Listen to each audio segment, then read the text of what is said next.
कांवड़ से भला होता था, 1000 वर्ष पहले भी पूजा होती थी 33 करोड़ देवी देवताओं का। कई ऐसे दलित हैं, ओबीसी के लोग हैं, दलित हैं जो पगलाए हुए हैं, दिमाग उनका खराब है। संघर्ष हम करेंगे, प्रमोशन हम कराएंगे, संविधान की वजह से होगा, और चले जाएंगे वहाँ पर वैष्णो देवी की उनके कृपा से हमारा हो गया। हम तो देखते ही रह जाते। भैया 100 वर्ष पहले, 200 वर्ष पहले आपकी तकदीर कहाँ थी, आपके भगवान कहाँ थे भाई? तब क्यों नहीं काम में आए? इस समय लाठी तंत्र चल रहा है, तानाशाही का दौर है और गुंडागर्दी का दौर है। अगर आपके पास में लोग नहीं हैं, आप नहीं बच सकते, नहीं बच सकते। तो मैं यही आपसे कहूँगा कि संगठन बनाओ।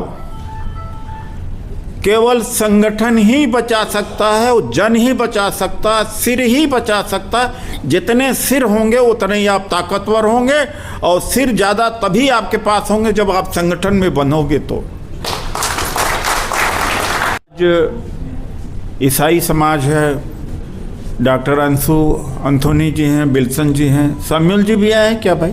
नहीं, क्यों विल्सन जी कहाँ है? साम्यूल जी, श्यामल जी आप भी आए।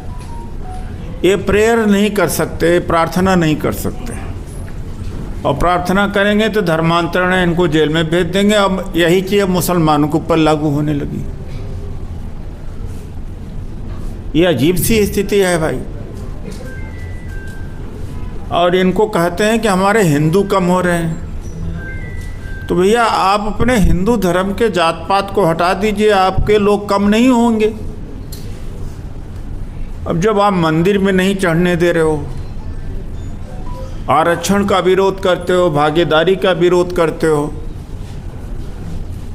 और यादव समाज का आदमी का, अगर यादव हो करके, अभी तो बैकवर्ड वालों को एक भ्रम होता था ना कि हम तो ऊंचे लेवल पे हैं, कथा सुनाने पर बाल भी मोड़ दिया और मूत्र से उनको शुद्धिकरण कर दिया। तो भैया इससे तो आप यही लोग हिंदू कम कर रहे हैं भाई। इस देश के ब्राह्मण और मनुवादी ही अपने कर्मों से हिंदू कम कर रहे हैं, तो उसमें हम क्या कर रहे हैं भाई? कोई मुसलमान हो रहा, कोई ईसाई हो रहा, कोई बौद्ध हो रहा, उसमें गलती हम लोगों की कहाँ है? क्यों जुल्फिकार जी, कोई गलती है?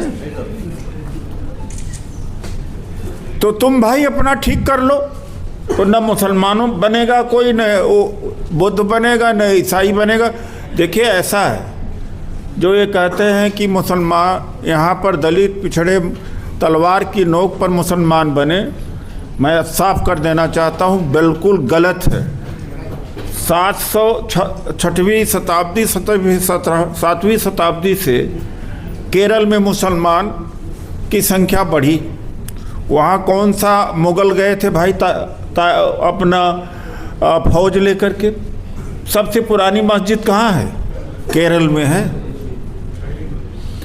पहले हालत ये थी कि कुएं का पानी नहीं, तालाब तक का पानी नहीं पी सकते थे। ऐसे में अगर मंदिर का दरवाज़ा आपने पूरा बंद कर दिया था और मस्जिद का दरवाज़ा खुला मिला और जिसको खुदा चाहिए था मस्जिद की तरफ चला गया, तो गलती जाने वाले की कहाँ है? तुमने तो ज़बरदस्ती भेज दिया वहाँ पर।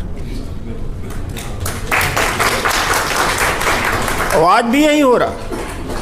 वास्तव में स्वाभिमान जग जाए तो मुझे नहीं लगता कि ये जो हिंदुत्व कह रहे हैं, इस देश में बचे भी हिंदुत्व इनका। यही 15% 10% बचेंगे, बाकी कोई बचेगा ही नहीं। कहाँ बचेगा भाई? अब डॉक्टर रजनीश गंगवार जी हैं, इन्होंने कहा कि कांवड़ लेके जाओगे तो डीएम सीएम नहीं बन पाओगे। इनके खिलाफ FIR दर्ज हुआ, पूरे देश में बवाल मचा हुआ है। तो भैया कोई धर्म के खिलाफ तो नहीं बोल रहे। तो वास्तव में कांवड़ लेके आदमी जाएगा तो उसकी अपनी आस्था की बात है, लेकिन डीएम तो नहीं बनेगा, वो अधिकारी तो नहीं बनेगा। अधिकारी और डीएम एक शिक्षक यही कहेगा ना कि पढ़ करके ही बन पाओगे और कोई तरीका नहीं हो सकता। लो इनको घेर लिया है। अब इनमें इनका क्या दोष है भाई? तो देखिए, और सारे के सारे एक्टिविस्ट हो, सब पिट रहे हो और सब ज़्यादा काम कर रहे हो। जो छोटे छोटे पॉकेट ऑर्गेनाइजेशन, कोई ऐसा नहीं है जो एक्टिविस्ट ना हो। परवीन जी हैं, संध्या ठाकुर जी हैं, कोई ऐसा नहीं है, डॉक्टर साहब हैं। लेकिन क्या होता, सब अपने स्तर पर कर रहे हैं। और अपने स्तर पर ज़्यादा भी काम कर लोगे, 10 गुना काम कर लोगे तो भी आपको प्रोटेक्शन नहीं है, मनुवाद से छुटकारा नहीं मिलेगा। लेकिन कम भी काम करोगे और डोमा के प्लेटफॉर्म में काम करोगे, बहुत बड़ी शक्ति हो जाएगी, कोई आपको छू नहीं सकता।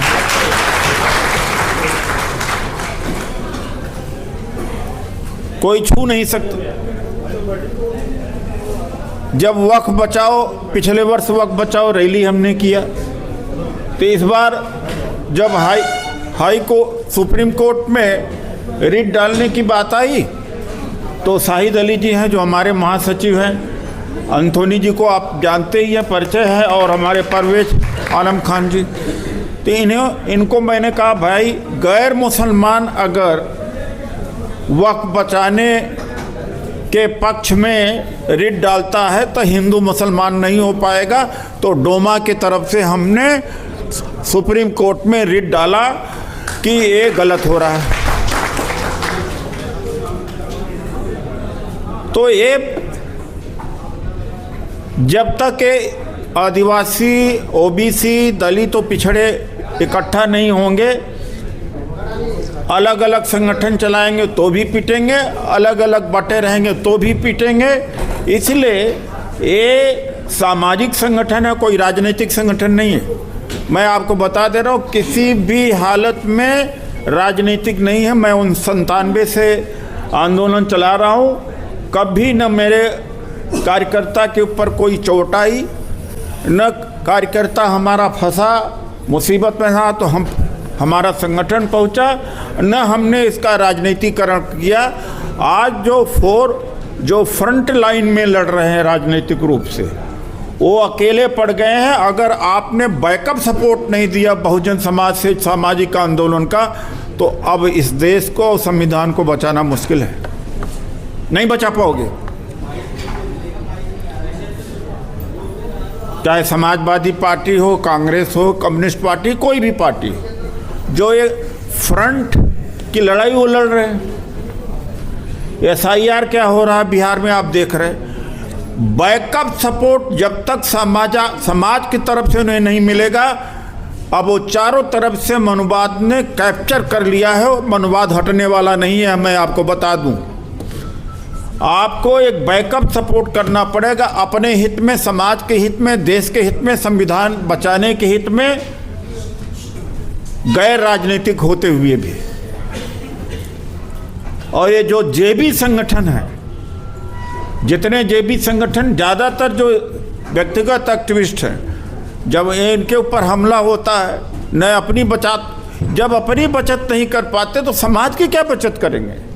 लेकिन उनके अंदर एक आदत सी पैदा हो जाती है कि हम लगे हुए हैं। तो वह भी एक कारण है जिसकी वजह से आज बहुजन जो समाज है, बहुजन समाज का सामाजिक, जो हमारे समाज का सिविल सोसाइटी, एक 2011-12 में मनुवादी समाज का सिविल सोसाइटी रामलीला मैदान में इकट्ठा हुआ था।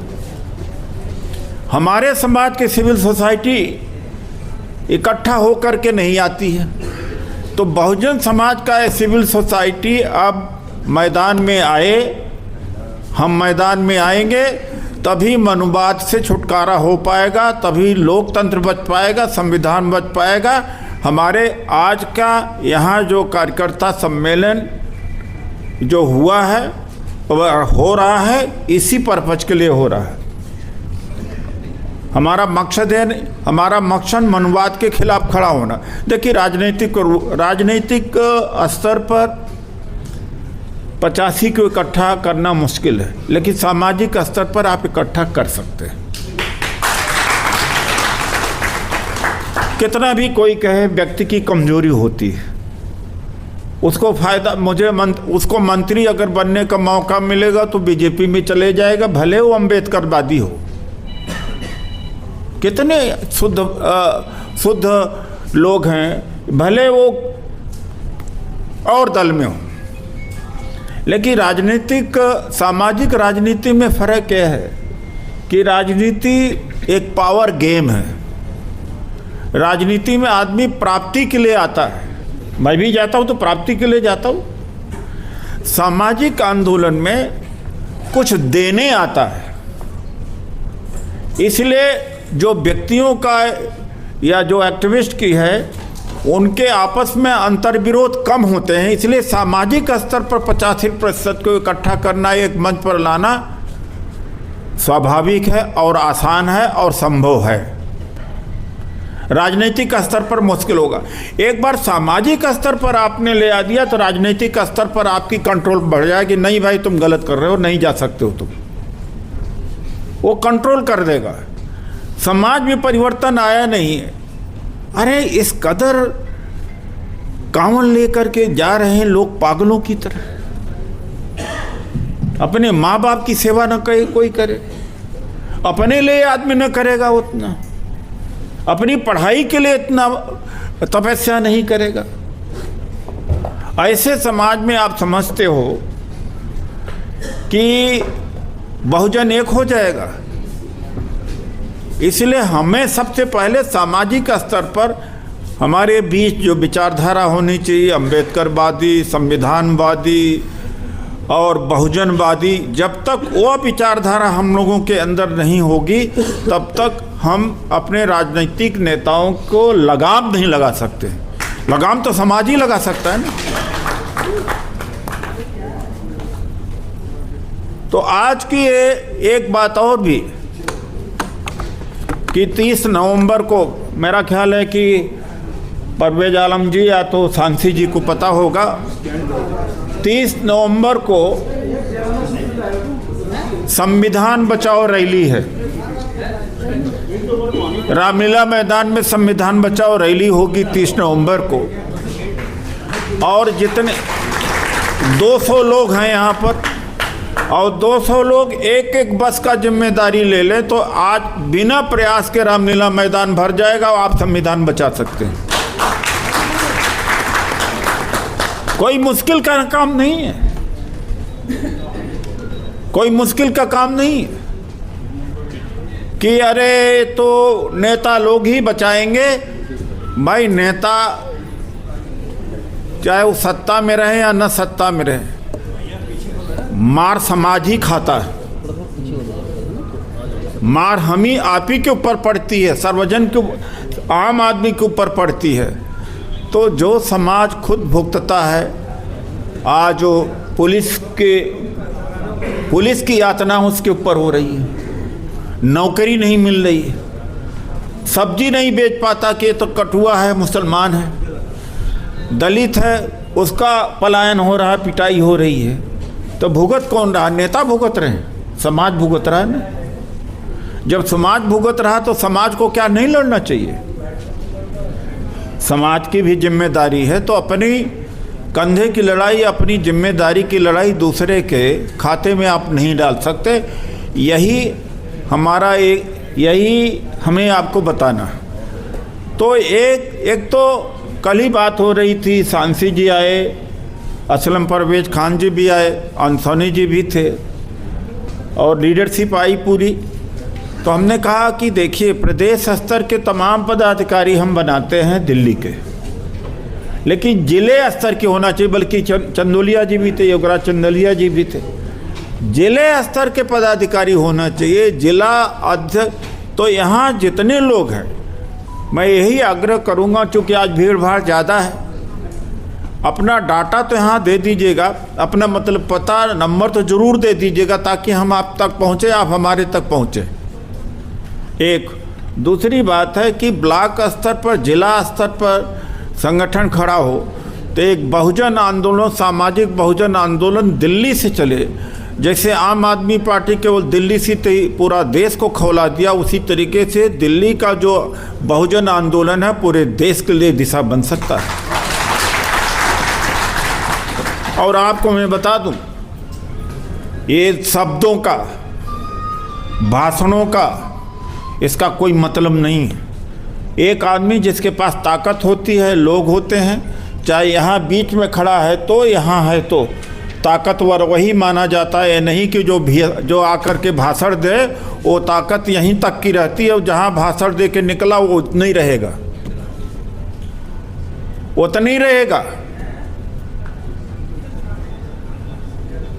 तो आज के समय में अगर काउंटर करना है, मुकाबला करना है, तो आपके पास जन होना चाहिए। आपके पास लोग नहीं है कि मेरे विचार मेरे विचार मेरे विचार, दो झापड़ कोई मारेगा आपका विचार गायब हो जाएगा। मैं कईयों को देखता रहता हूँ, रोज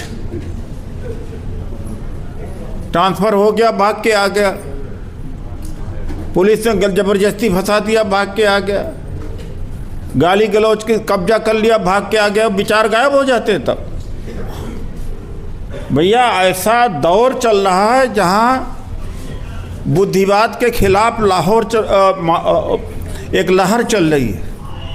न आपकी बात का, न आपका प्रवचन का, न आपके भाषण का कोई असर है, क्योंकि इस समय लाठी तंत्र चल रहा है, तानाशाही का दौर है और गुंडागर्दी का दौर है। अगर आपके पास में लोग नहीं हैं, आप नहीं बच सकते, नहीं बच सकते। बहुतों को गलतफहमी है, मैं तो बड़ा बोलने वाला हूँ। मैं बहुत आते हैं मेरे पास 10, 15, 20, 25 का, तो रोज़ मैं कुछ ना कुछ भला करता रहता। वो सब ज़्यादातर बोलने वाले होते हैं। हमका क्यों भाई, क्या हुआ? अकड़े रहते हो कि मैं ये संगठन चलाता हूँ। बहुतों का ट्रांसफर पोस्टिंग होता है, डिमोशन होता है, सब भाग के आते हैं। तो मैं यही आपसे कहूँगा कि संगठन बनाओ। केवल संगठन ही बचा सकता है, जन ही बचा सकता है, सिर ही बचा सकता है। जितने सिर होंगे उतने ही आप ताकतवर होंगे, और सिर ज़्यादा तभी आपके पास होंगे जब आप संगठन में बनोगे। तो ना आपका संविधान बचने वाला है, ना लोकतंत्र बचने वाला, ना नौकरी तो चली गई है, आपकी शिक्षा भी चली जा रही है। उपराष्ट्रपति बड़ा चमचागिरी करने में चले हुए थे।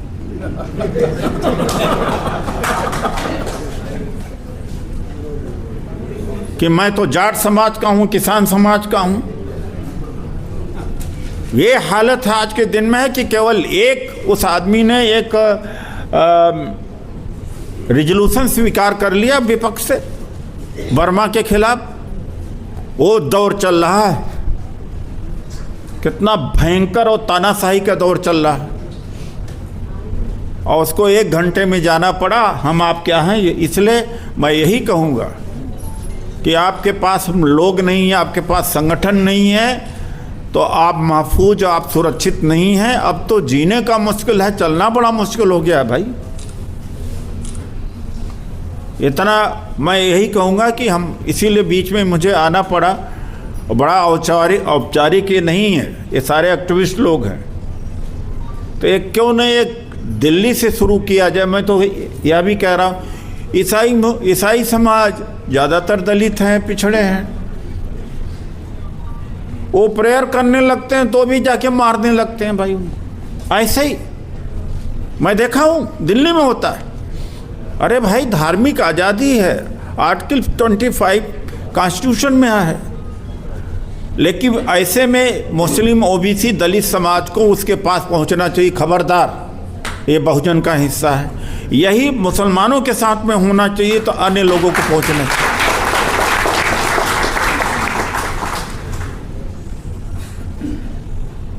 तब तो गुजारा है, वरना गुजारा नहीं है। इतना आपको हम बता देना चाहते हैं। हमें खैर 5 ही मिनट के लिए हम आए थे कि हमारा क्या मकसद है, और हम अभी सुनेंगे कविता डॉक्टर रजनीश जी का कि कांवड़ से, वास्तव में अगर कांवड़ से भला होता था, 1000 वर्ष पहले भी पूजा होती थी 33 करोड़ देवी देवताओं का। कई ऐसे दलित हैं ओबीसी के लोग हैं, दलित हैं, जो पगलाए हुए हैं, दिमाग उनका खराब है। संघर्ष हम करेंगे, प्रमोशन हम कराएंगे, संविधान की वजह से होगा, और चले जाएंगे वहाँ पर वैष्णो देवी की उनके कृपा से हमारा हो गया, हम तो देखते ही रह जाते। भैया 100 वर्ष पहले, 200 वर्ष पहले आपकी तकदीर कहाँ थी, आपके भगवान कहाँ थे भाई? तब क्यों नहीं काम में आए? तकदीर तभी काम आती है आई जब हम संघर्ष करें। हमने 3 संवैधानिक संशोधन कराए हैं। दिल्ली में बड़े बकवास वाले लोग हैं, बिना मतलब ऐसे ऐसे प्रोफेसर भी टीचर हैं, वो देश का ठेका ले रखा है और अपना काम नहीं, अपना अन्याय नहीं लड़ पाते भाई। मैं अभी आ रहा था, विजय बहादुर जी से बातचीत कर रहा था, तो हमका जब मैं IRS ऑफिसर था तो रैलियाँ करता था, इनकम टैक्स की बिल्डिंग के बगल से हजारों लाखों की रैलियाँ करता था। बड़ी शिकायतें मेरी होती थी, डिपार्टमेंट कुछ करता ही नहीं था। मेरे कहने तो 40-40, 50-50 MP आते थे। धमका लड़ाई इसको कहते हैं, कोई दूसरा IRS बच नहीं सकता था। तो लड़ाई इसको कहते हैं कि आपकी ताकत अगर संगठन की ताकत है तो आपको जल्दी कोई टच कर देगा नहीं, संभव नहीं है, और टच करेगा तो फायदा आपका ही होगा। अगर जैसे रजनी जी के खिलाफ में FIR हुआ थे, हीरो बन गए।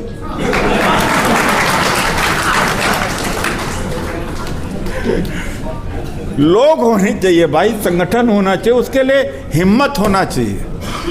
लोग अपने आप ही बोल करके नेता बने हुए हैं, तो जब तक लोग नहीं होंगे बड़ा मुश्किल है, संगठन नहीं होगा बड़ा मुश्किल है। यह बात सच है आज के समय में। यही मैं कहना चाहूँगा। तो इनकी बात को भी आप सुनेंगे, और साहिद जी है हमारे बीच में, और लोग हैं। देखिए, मैं तो चाहता हूँ अनौपचारिक रूप से बात हो, संगठन में जिम्मेदारी लेने की बात हो, क्योंकि यह बहुत बुरा दौर है। इतना भयंकर बुरा दौर नहीं होगा। आप उत्तर प्रदेश के लोग यहाँ आए हुए, 30 वहाँ प्राइवेट यूनिवर्सिटी हो गई हैं और 19 केवल गवर्नमेंट यूनिवर्सिटीज हो गई हैं। शिक्षा आपके हाथ से करीब करीब निकल गई, फिर भी आप कह रहे हो, फिर भी आप संगठन बना के चल रहे हो। आप क्या कर पा रहे हो भाई? मैदाने जंग जब तक आपकी भीड़ नहीं दिखेगी, मैदाने जंग आपका जब तक संघर्ष नहीं देखा, तब तक कोई नहीं मानने वाला है। चलिए, आप आगे मंच को संचालन करें।